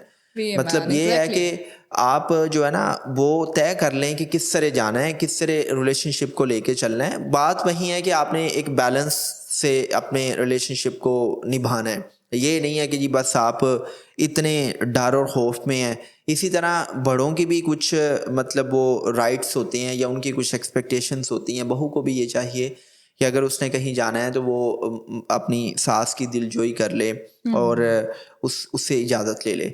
तो मैं यहाँ पे ना बहुओं से भी ये कहूँगा कि देखो भाई अल्लाह की बंदियों, कि जब आप अपने घर में होती है ना, माँ बाप के घर में होती हो, तो आप ना माँ बाप के ताने भी सुनती हो।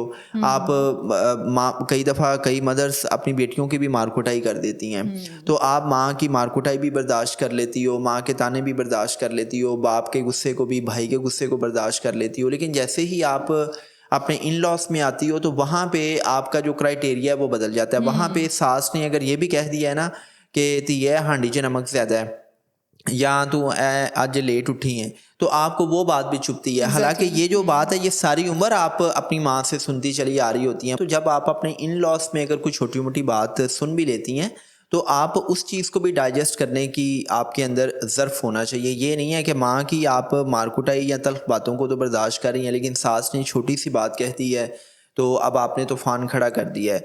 या जब आप अपने माँ बाप के घर में थी तो क्या आप माँ बाप की इजाज़त के बगैर बाहर आउटिंग पर जाती थी? बिल्कुल नहीं ऐसा होता था। आप माँ बाप की इजाज़त से जाती थी। इसी तरह जब आप शादीशुदा हैं तो जहाँ पे आपको शौहर की परमिशन चाहिए, वहाँ पे हमारा जो फैमिली वेब है उसमें सास का एक कैरेक्टर तो है ना, और आप उसको अपनी माँ की जगह पे समझते हुए उसको वो ड्यू रिस्पेक्ट दें। जब आप उसको ड्यू रिस्पेक्ट देंगी तो ऑटोमेटिकली आपको भी रिस्पेक्ट मिलेगी। आप रिस्पेक्ट देते हैं तो आपको रिस्पेक्ट मिल ही जाती है। लेकिन जब आप इन रिश्तों को बाईपास करके कहते हैं ना कि शौहर आपकी मुट्ठी में आ जाए, तो फिर शौहर आपकी मुट्ठी में नहीं आता, वो ऑब्वियसली फिर कंट्रोल हो रहा होता है। और जो हमारे फैमिली वेब में जो सबसे बड़ा इमोशनल कंट्रोल टावर है ना वो माँ है। माँ जो है ना वो जज्बाती मार मारती है। माँ जब कहती है ना कि मैं तुझे दूध नहीं बख्शूंगी, तो बेटा जो है ना वो एक दफ़ा हिल जाता है, रोज़े क़यामत, जहन्नुम, पुलसरात, राइट। तो इसलिए मैं तमाम बेटियों से ये कहता हूँ कि बेटा आप जब शादी करें तो आप अपनी सास को माँ की जगह पे समझें, अपनी नंद को बहन की जगह पे समझें। जिस तरह आप अपनी सगी बहनों की तल्ख़ बातों को बर्दाश्त कर लेती हैं, जिस तरह आप अपनी माँ की तल्ख़ बातों को बर्दाश्त करती थी, थोड़ा ज़र्फ़ पैदा करें। सर आपने बात की है कि आप अपनी बीवी को छोटे छोटे गिफ्ट्स दें। अब कुछ बीवियाँ ऐसी ना शुक्री होती हैं कि उन छोटे छोटे गिफ्ट्स को कहती हैं तुमने किया क्या मेरे लिए, इतनी सी चीज़ दे के तुम जतला रहे हो।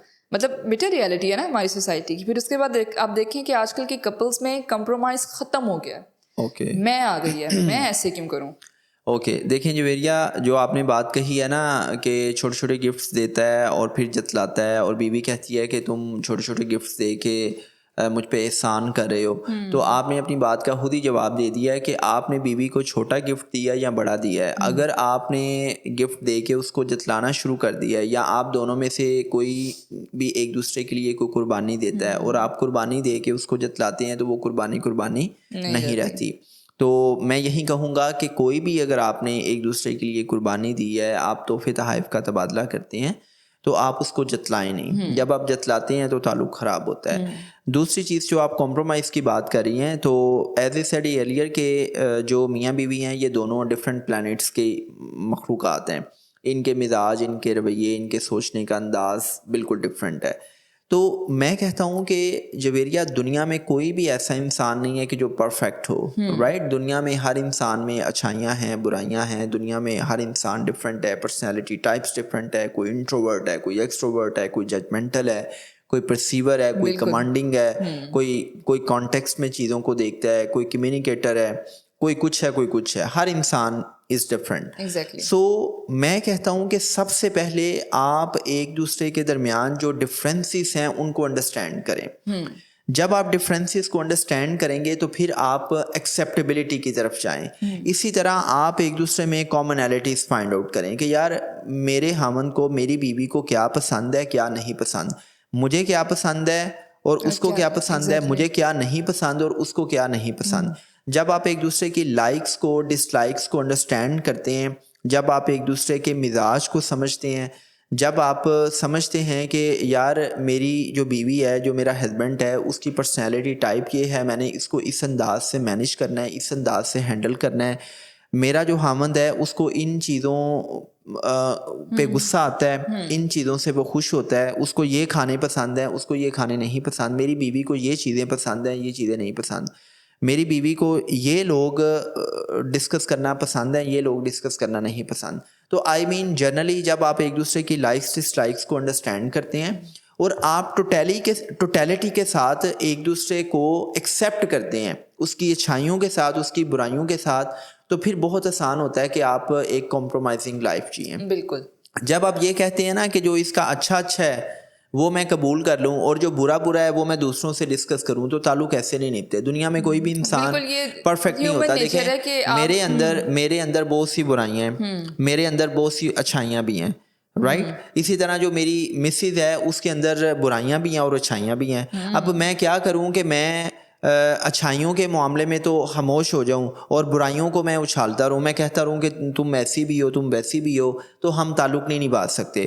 मेरे पास जब कपल्स आते हैं ना काउंसलिंग के लिए, तो बीवी क्या कहेगी, ये ऐसे हैं, ये वैसे हैं, ये ऐसे हैं, वो इतनी लंबी लिस्ट होगी बुराइयों की। तो मैं कहता हूँ कि यार आपके ताल्लुक़ को 3 साल 5 साल 10 साल हो गए हैं, तो मुझे आप ये बताएं कि इनके अंदर कोई अच्छाई भी है। तो वो चुप लग जाती है। फिर मैं उनको ना खुद कॉन्शियसली गिनवाता हूँ कि देखें ये भी अच्छाई है, ये भी अच्छाई है। उस टाइम वो ना आई मीन जिसे कहते हैं ना खसियानी बिल्ली की तरह जो है ना इधर उधर देखना शुरू कर देते हैं लोग, ठीक है, दे फील एम्बेरस्ड। इसी तरह जो शोहर है वो बीवी के बारे में कहता है कि जी ये बहुत बदजुबान है, ये ऐसे है, ये वैसे है। तो मैं सिम्टोमेटिक ट्रीटमेंट के बजाय मैं पूछता हूँ कि यार जब ये शादी हुई थी ये तब भी बदजुबान थी या ये बाद में हुई है? अगर ये बाद में हुई है तो ज़रा देखो तो सही कि वो बदजुबानी क्यों कर रही है, उसके बैक एंड पे रीजंस क्या हैं। तो बेसिकली आपने औरत को समझना होता है, औरत ने मर्द को समझना होता है। जब आप एक दूसरे को उसकी अच्छाइयों और बुराइयों के साथ कबूल करते हैं तो फिर ताल्लुक़ निभता है। Exactly. ठीक है। फिर और ये हर ताल्लुक़ में ऐसा ही है। मैं आपको ना एक बड़ी इंटरेस्टिंग बात बताता हूँ। ये मैंने सलमान आसिफ सदीकी साहब से सीखी। वो कहते हैं कि मियाँ बीवी को ना अक्सर बैठ के ना एक दूसरे से पूछना चाहिए कि मेरी अच्छाइयाँ बताओ, मेरी बुराइयाँ बताओ। और जब आप एक दूसरे की अच्छाइयों बुराइयों को डिस्कस करते हैं ना अकेले में बैठ के, तो फिर आप अपनी अकाउंटेबिलिटी करते हैं, फिर आप उन चीज़ों को एड्रेस करते हैं। फिर आप कहते हैं कि यार मैं अपनी बीवी के लिए ज़्यादा अच्छा हामद बनूं, बीवी कहती है मैं अपने हामद के लिए ज़्यादा अच्छी बीवी बनूं। तो ये चीज़ें डिस्कस करने से होती हैं। तो अगर बीवी ने ये देखना है कि वो शोहर की गुड बुक में है और शोहर ये देखना चाहता है कि वो बीवी की गुड बुक में है, तो वो 2-3 क्वेश्चंस कर लें। उन क्वेश्चंस के जब आप बात से अंदाज़ा हो जाएगा कि मेरी बीवी मेरे बारे में क्या माइंडसेट रखती है, मेरा शोहर मेरे बारे में क्या माइंडसेट रखता है, राइट। तो बीवी अपने शोहर से ये पूछ सकती है कि जनाबे वाला मुझे ये बताएं कि जो आपके टॉप 5 बेस्ट फ्रेंड्स हैं, क्या मैं आपके बेस्ट फ्रेंड में शामिल हूँ। तो अगर तो शोहर ये कह दे कि हाँ तुम मेरे टॉप के बेस्ट फ्रेंड्स में तुम्हारा नाम शामिल है, तो इट मीन्स के दोनों के दरमियान हेल्दी रिलेशनशिप है। इसी तरह अगर बीवी अपने शोहर से ये पूछती है कि यार मुझे ये बता कि जिन 3-4 औरतों पे तुम बहुत ट्रस्ट करते हो, तो क्या उसमें मेरा नाम शामिल है। तो अगर वो जो कहते हैं मेरी माँ, नहीं, तो वो 3-4 औरतों में माँ भी शामिल हो सकती है। तो टॉप अगर नंबर पे माँ, फिर नया खाता खुल हाँ जाएगा। देखें अगर वो औरत बीवी हस्बैंड से ये पूछती है और हस्बैंड ये कहता है ना कि हाँ जिन 3-4 औरतों पे मैं बहुत ट्रस्ट करता हूँ, तुम्हारा नाम भी उसमें शामिल है, तो इट मीन्स के बहुत हेल्दी रिलेशनशिप है, और ये सारे का सारा क्रेडिट उस औरत को जाता है। औरतें जो है ना वो कहती हैं नहीं तुम नंबर 1 पे बताओ कौन है। ठीक है, अच्छा चले, अगर नंबर 1 पे भी वो पूछ रही है ना, तो मेरे ख्याल के मुताबिक हेल्दी रिलेशनशिप के लिए मर्द को दिलजोई कर लेनी चाहिए। इस्लाम में भी कहा गया है ना कि आप को ना झूठ बोलने की इजाज़त है कुछ मौक़ों पे। उनमें से एक मौका ये है कि अगर आपने ताल्लुक़ को निभाना है, ताल्लुक़ को बेहतर अंदाज में चलाना है या ताल्लुक़ को बचाना है, तो आप बीवी से झूठ बोल सकते हैं, राइट। मैं ये नहीं अब कह रहा कि जी मतलब आप बाहर कोई काला करतूत करके आए हैं तो आप उस मामले पे भी बीवी से झूठ बोलें, मतलब मेरे व्यूअर समझ जाएंगे कि मैं क्या कहना चाह रहा हूँ। इसी तरह जो शोहर है ना, वो बीवी से 2 सवालात पूछे। शोहर ये पूछे कि यार मुझे ये बताओ कि तुम जिन 3-4 मर्दों पे बहुत ट्रस्ट करती हो, क्या उस लिस्ट में मेरा नाम है। अगर तो वो कहती है ना कि हाँ आपका नाम है, तो इसका मतलब है कि मियाँ बीवी में ताल्लुक़ जो है ना वो बड़ा कॉर्डियल है। इसी तरह शोहर बीवी से ये पूछे कि यार तुम्हारी लाइफ में 3-4 मर्द जिनसे तुम सीखती हो, जिनको तुम अपना मेंटोर मानती हो, अपना उस्ताद मानती हो, जिनसे तुम मशवरा करना पसंद करती हो, क्या उस लिस्ट में मेरा नाम है। और अगर शोहर का नाम उस लिस्ट में है तो ताल्लुक़ मिसाली होगा। तो ये मैंने आपको एक बड़ा ही सादा सा क्राइटेरिया बता दिया है ज़बरदस्त कि भाई मिसाली ताल्लुक़ कैसा होता है। अच्छा सर, क्या उसे कहते हैं, बात आपकी बिल्कुल ठीक है कि कोई भी रिलेशन हो, मियाँ बीवी से हट के भी कोई रिलेशन हो, जब तक आप उस रिलेशन के ड्रॉबैक्स को एम्ब्रेस नहीं करेंगे रिलेशन नहीं चल सकता। सर ये तो आपने बता दिया कि आप 2-3 सवालात पूछें और फिर उससे आप देखें कि किस तरह से आपका जो रिलेशन है वो बैलेंस्ड है या नहीं है, हेल्दी है या नहीं है। बट आप ये टिप्स कोई लोगों के लिए बहुत ना वो क्रिंज हो जाएंगे कि अच्छा अब हम पूछें इस तरह के सवाल, हम क्यों पूछें ये वो। तो आप ये बताएं कि इन टिप्स के अलावा आप क्या टिप्स दे सकते हैं कि हमें पता लगे कि हमारा एक हेल्दी रिलेशनशिप है। अच्छा देखें जवेरिया, जो मैं बड़ी इंटरेस्टिंग और बड़ी जो है वो कीमती बात बताऊंगा और बड़ी प्रैग्मेटिक है। आई मीन ये मैंने अप्लाई की भी है और फिर मैं अपने कोचिज़ को भी अप्लाई करवाता हूँ कि अगर आपने ये देखना है ना कि आपका अपने हामद अपनी बीवी के साथ मिसाली ताल्लुक़ है, तो आप खुद से ये क्वेश्चंस पूछें कि क्या जब आप अपने हामद बीवी के पास जाते हैं तो उसके साथ बैठ के आप सिक्योर फील करते हैं, आप बहुत प्रिविलेज्ड फील करते हैं। क्योंकि बहुत सी बीवियां ना शोहर के साथ बैठते हुए बड़ा इनसिक्योर फील करती हैं, क्योंकि शोहर इतना बदमिजाज होता है, इतना उसका शक्की रवैया होता है कि वो समझती हैं कि जैसे ही वो शोहर के पास जाके बैठेंगी तो क्वेश्चन स्टार्ट हो जाएंगे या अजीब सी बातें स्टार्ट हो जाएंगी। तो अगर मियाँ बीवी आपस में बैठ के एक दूसरे की टुगेदरनेस को इंजॉय कर रहे हैं, पहली बात। दूसरी बात, अगर मियाँ बीवी एक दूसरे के साथ बैठ के छोटी छोटी बातों को शेयर कर रहे हैं, और ज़रूरी नहीं है कि वो बातें बहुत मीनिंगफुल हों। बिल्कुल मीनिंगफुल बातें होती हैं कि आपकी लाइफ की वैल्यूज़ क्या हैं, लाइफ का विजन क्या है, बच्चों के बारे में आप क्या प्लानिंग कर रहे हैं, ये सारी चीज़ें आप डिस्कस कर रहे हैं। लेकिन उसके साथ साथ ऐसी भी छोटी छोटी बातें शेयर कर रहे हैं जो मीनिंगलेस हैं, लेकिन उसमें आप कहका लगा रहे हैं, उसमें आप मुस्कुरा रहे हैं, राइट। अच्छा, सो एक तो ये है कि आप एक दूसरे की टुगेदरनेस को एंजॉय कर रहे हैं। दूसरा, आप एक दूसरे के साथ छोटी छोटी बातें शेयर कर रहे हैं। तीसरा ये है कि आपके लिए एक दूसरे की एक्सपेक्टेशंस पे पूरा उतरना बड़ा इंपॉर्टेंट है। मतलब बीवी ये चाहती है कि मेरा शोहर जो मुझसे एक्सपेक्ट करता है, उसको जो पसंद है वो मैं उसके लिए बनाऊं। मैंने देखा है कि अक्सर बीवियां क्या करती हैं कि शोहर की पसंद का खाना बनाती हैं, वो कॉल करती हैं कि जानू मानू कहाँ हैं आप, अभी तक आए नहीं हैं। तो वो शोहर कहता है जी अभी तो मैं ऑफिस में हूँ, चलें आज आप आ जाए, मैंने आपको आज सरप्राइज़ देना है। अच्छा, जैसे ही वो शोहर घर में एंटर होता है तो वो बड़े ही ना रोमांटिक अंदाज से उनको वो उनकी पसंद की डिश दिखाती हैं। अब देखें, हमने ना रोमांस को समझा हुआ है फिजिकल इंटीमेसी, ये भी रोमांस है, लेकिन औरतों को ये छोटे छोटे मोहब्बत के इजहार बड़े पसंद होते हैं। मैं अक्सर एक बात करता हूँ ना कि जब मंगनी होती है तो हम होने वाली बीवी के साथ नाइट पैकेजेस चलाते हैं, हम लंबी लंबी बातें करते हैं, हम गुड मॉर्निंग गुड नाइट के मैसेजेस भेज रहे हैं, जानू मानू और उम्मा शुमा, ये सारी चीज़ें चल रही हैं। लेकिन जब शादी होती है तो हम इजहार मोहब्बत भूल जाते हैं। औरत को इजहार मोहब्बत इतना पसंद है, यू कांट इमेजिन। हम कहते हैं ना कि बस ठीक है यार, मैं उससे प्यार करता हूँ तो मैं उसके लिए कुर्बानियाँ दे रहा हूँ ना, उसके लिए ऑफिस जाता हूँ, कमा के लेके आता हूँ, ये मेरे प्यार का इजहार है। लेकिन औरत वर्बल इजहार चाहती है, जहाँ पे वो फिज़िकल इंटीमेसी में अपनी नीड्स को पूरा कर रही होती है, उसके साथ साथ वो ये चाहती है कि मर्द बार बार इजहार मोहब्बत करे। डैट्स द रीज़न कि अक्सर औरतें आपको ये कहते हुए दिखाई देंगी कि जी मेरा शोहर मुझसे प्यार नहीं करता, हालांकि वो प्यार कर रहा होता है लेकिन वो इजहार नहीं करता। जब औरत ये कहती है ना कि आप मुझसे प्यार करते हैं, बताएं मुझे कितना प्यार करते हैं, तो बेसिकली वो मर्द इतना मोहब्बत के इजहार में ठंडा होता है कि वो इजहार नहीं करता ना, एक्सप्रेसिव नहीं होता। तो मर्द को ये बार बार बताना पड़ता है कि हाँ यार मैं तेरे से प्यार करता हूँ, आई लव यू। तो इसमें जाता ही क्या है भाई, कह दें आप, ये औरत की इमोशनल नीड्स के लिए बड़ा इंपॉर्टेंट है। बिल्कुल। दूसरा ये है कि इसमें आप औरत की खूब तारीफ करें। मैं कहता हूँ कि औरत जो है ना वो तारीफ़ की इतनी भूखी होती है, जो मर्द औरत की तारीफ़ नहीं ना करता वो औरत के साथ बहुत जुल्म करता है। वो मैं एक वाक़या पढ़ रहा था, बेसिकली मैंने मौलाना तारिक जमील साहब का एक बयान सुन रहा था को 5 साल पहले। तो उसमें वो बताते हैं कि जी मैं किसी के घर गया दावत पे, तो वो खाना वगैरह सर्व किया, तो वो जिस बंदे ने मुझे इनवाइट किया हुआ था उसकी बीवी आई खाना सर्व करने के बाद चाय के कप पे। तो मैंने उसको कहा कि बेटा तुमने ना बड़ा लजीज खाना बनाया और बहुत ज़बरदस्त खाना था। तो उसने रोना शुरू कर दिया। तो मैंने उससे पूछा कि भई आप क्यों रो रही हो? तो उसने रोते हुए कहा कि भाई मैं 13-15 साल से खाना पकाती हूँ, लेकिन आज तक कभी किसी ने झूठे मुंह से मुझे ये नहीं कहा कि भाई ये खाना बड़ा लजीज बनाया, और आज आप पहले मर्द हैं कि जिसने मेरे खाने की तारीफ़ की है। तो आप देखें कि हम जो मर्द है ना वो औरत की तारीफ़ नहीं करते, आप उसकी छोटी छोटी तारीफ़ करें, और तारीफ़ अंधी तारीफ़ ना हो। ये ना हो कि जी मतलब आप ऐसी तारीफ़ कर रहे हैं उसका खुद यकीन ना है। वो मतलब समझे कि जी इसने तो मुझे जो है ना वो टॉन्ट मारा है। फॉर एग्जाम्पल मैं ऑन अ लाइटर नोट बात कर रहा हूँ, तुम तो बड़ी प्यारी हो ना।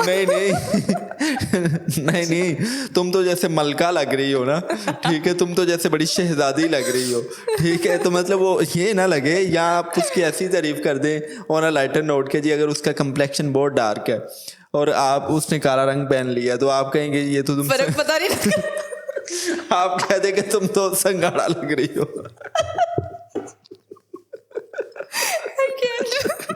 अल्लाह माफ करे, ये आपने मुझे किन बातों की तरफ लगा दिया। अच्छा, तो ये जो है ना मतलब आप उसकी जेन्युइन तारीफ करें, उसने खाना अच्छा बनाया खाने की तारीफ करें, उसने चाय अच्छी बनाई है चाय की तारीफ करें, आप उसकी दिलजोई करें, उसने कोई भी अच्छा काम किया आप उसकी तारीफ़ करें। जब आप उसकी तारीफ़ करते हैं तो उसको बहुत अच्छा लगता है। मैं कहता हूँ कि औरत जो है ना वो तारीफ़ की शराब की इतनी भूखी होती है कि आप उसको तारीफ़ की शराब पिलाते रहें। वो तारीफ़ की शराब पी पी के जो है ना वो आपके इर्द गिर्द ही मस्त हो के आपकी कुर्बानियों को भी एक्नॉलेज करेगी। जब आप उसकी तारीफ़ करते हैं तो वो आपकी भी कुर्बानियों को एक्नॉलेज करती है कि हाँ यार आप हमारे लिए कमाते हो, हमारी ज़रूरियात पूरी करते हो। जब आप उसकी तारीफ़ नहीं करते, आप उसकी कुर्बानियों को एक्नॉलेज नहीं करते, तो वो भी क्या कहेगी कि आप हम पे एहसान नहीं करते। वो कहेगी कि मैं भी इधर नौकरानियों की तरह आपके काम करती हूँ, मैं कौन सा इधर मलका रानियाँ बन के मतलब बैठी हुई हैं, मेरी कौन सा इधर कोई नौकर चाकर है। तो आप उसकी तारीफ़ करें, वो आपकी कुर्बानियों को एक्नॉलेज करेगी। तो वो मैं बात कर रहा था मिसाली ताल्लुक की कुछ टिप्स, तो टिप्स नहीं मतलब उसके साइंस है ना।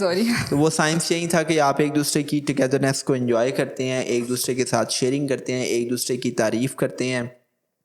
आप एक दूसरे के लिए ना एक आईने की मानिंद होते हैं। जैसे आईना आपको अच्छी बुरी चीज़ सिखाता है ना, आईना मुझे दिखा रहा है कि जी मेरे कोट का कलर ये है, और उसके साथ साथ आईना मुझे ये भी दिखा रहा है कि मेरे बाल कम हो रहे हैं तो उसमें ये है कि आईना जो है ना वो अच्छी डैमेज। हाँ, मतलब आईना आपको अच्छी बुरी बात बताता है। इसी तरह जो शोहर और बीवी एक दूसरे के लिए आईने का किरदार अदा करें कि आप एक दूसरे की अच्छाइयों को भी डिस्कस करें, बुराइयों को भी डिस्कस करें और फिर बुराइयों को अच्छाइयों में बदलने की कोशिश करें। Exactly. और फिर उसमें यह है कि आप एक दूसरे की एक्सपेक्टेशंस पर पूरा उतरने की कोशिश करते हैं, आप एक दूसरे के लिए कुर्बानी देना चाहते हैं।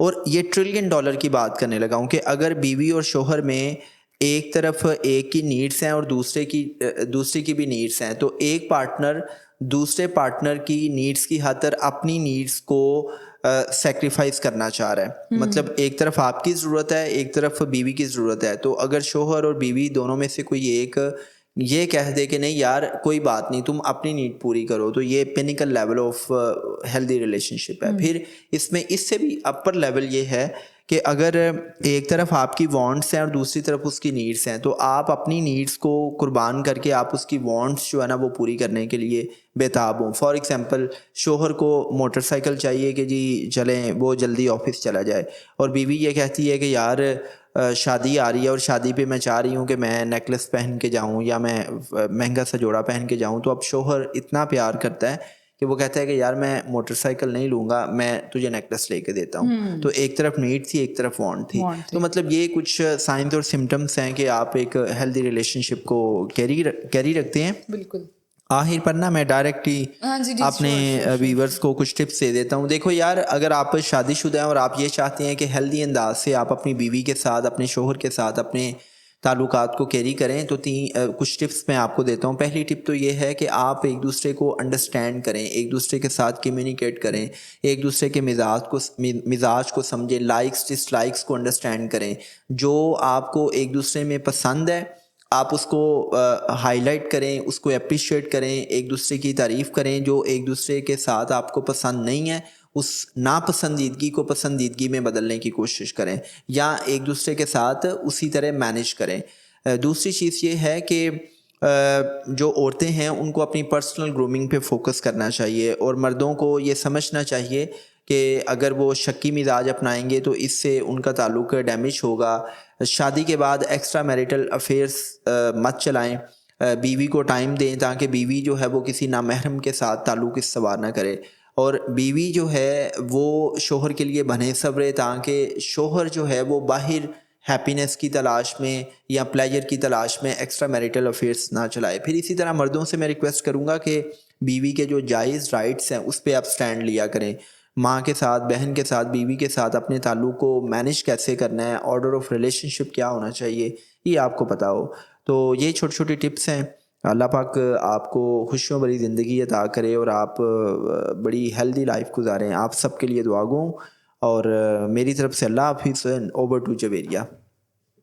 ओके जी सर, देखें बात यह है कि कोई भी रिलेशन ड्रॉबैक्स, अगर आप उसके ड्रॉबैक्स एक्सेप्ट नहीं करते हो, कॉम्प्रोमाइज़ नहीं करते हो, रिस्पेक्ट नहीं करते हो, तो कोई भी रिलेशन, मियाँ बीवी के अलावा कोई रिलेशन क्यों ना हो, वो नहीं चलता। तो आज के पॉडकास्ट में हमें बहुत कुछ सीखने को मिला आपसे। उम्मीद करती हूँ कि आप सब भी इस चीज़ को फॉलो लेकिन करें। आपने ना ये जो संगाड़े वाली बात थी ना, इस पे आपने मुझे बहुत हंसाया है। और ये देखिए ये जो है ना कोई अच्छी बात नहीं है। हंसी हमारी लाइफ का ना एक बहुत इंपॉर्टेंट फैक्टर है। अगर अब हम हंसेंगे नहीं ना तो कोई काम भी मजे का नहीं होगा, स्मूथली नहीं जाएगा। तो इसके साथ साथ हम अपना पॉडकास्ट क्लोज करते हैं, और मेरी तरफ से आप सबको बहुत बहुत अल्लाह हाफिज़।